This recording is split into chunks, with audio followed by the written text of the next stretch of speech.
आजम खां इसलिए मारे जाते हैं कि वो कभी भी अपने किसी कार्यकर्ता परिचित के यहाँ एट रैंडम जाते हैं। आज भी आप हरिंदर ताऊ के यहाँ आए, कुछ खास वजह? क्योंकि आईटी की रेड के बाद हमने ये देखा कि कई लोग सहम जाते हैं, घर से नहीं निकलते, डरे से महसूस करते हैं।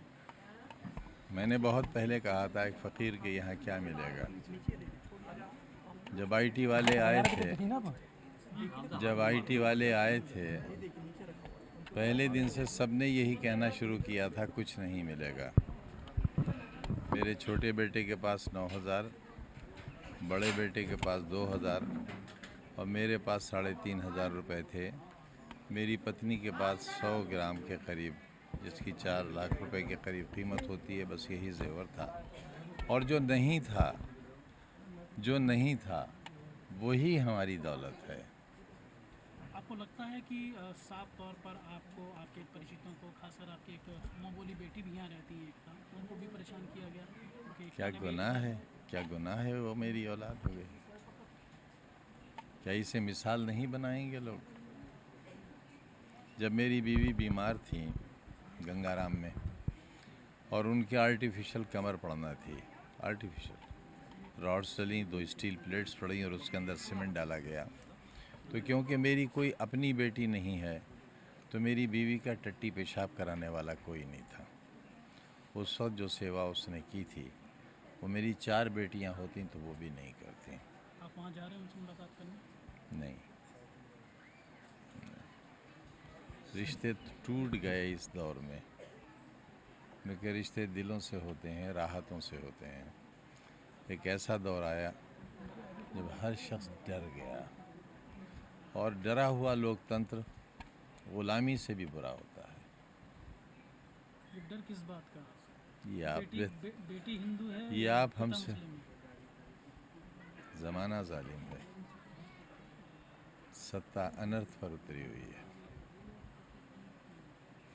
हम चोर हैं? बताओ आप, हम चोर हैं? हम पर हज़ारों करोड़ रुपए के पैसे निकाल दिए, हम कब्र में ले जाएंगे इस विश्वविद्यालय को?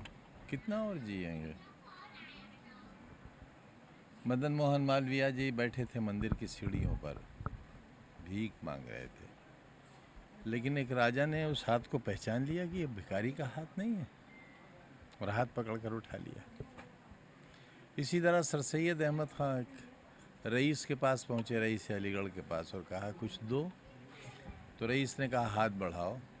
सर सैयद ने हाथ बढ़ाया, उन्होंने हाथ में थूक दिया उनके। सर सैयद ने मुट्ठी बंद कर ली और कहा शुक्रिया, वही तो दोगे जो था आपके पास। ऐसा नहीं है कि लोगों के साथ अपमान नहीं हुआ है। ये टाटा बिरला का इंस्टीट्यूट नहीं है, ये मिशन है।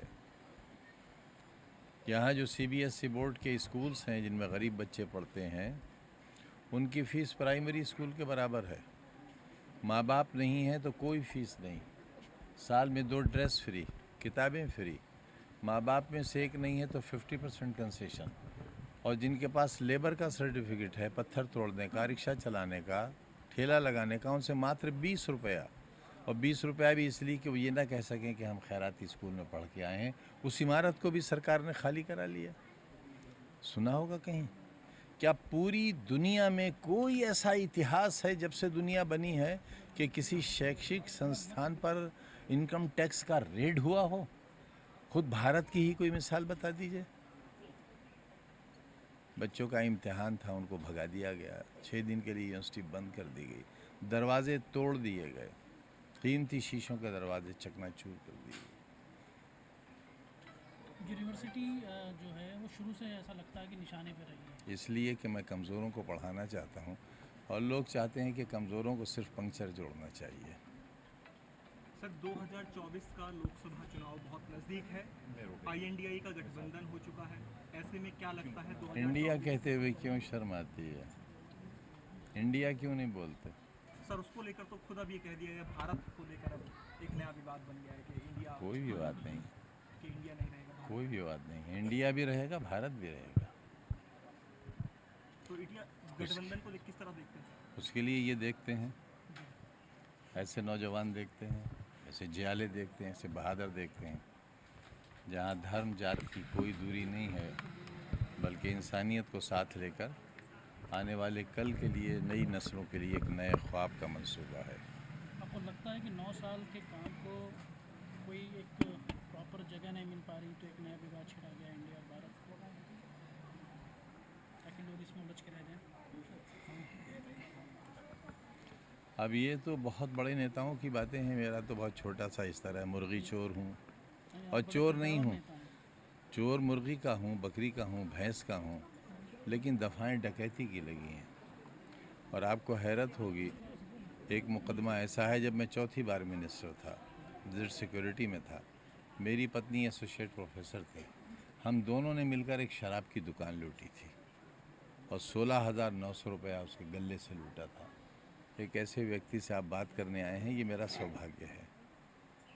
एक तरफ तो मैं चोर हूँ और दूसरी तरफ आईटी का रेड होता है मेरे यहाँ। एक चोर गया, बकरी चोर गया, किताब चोर। अच्छा, सपा का कितना साथ मिलता है और सपा मुखिया का कितना साथ मिलता है ऐसी परिस्थितियों में?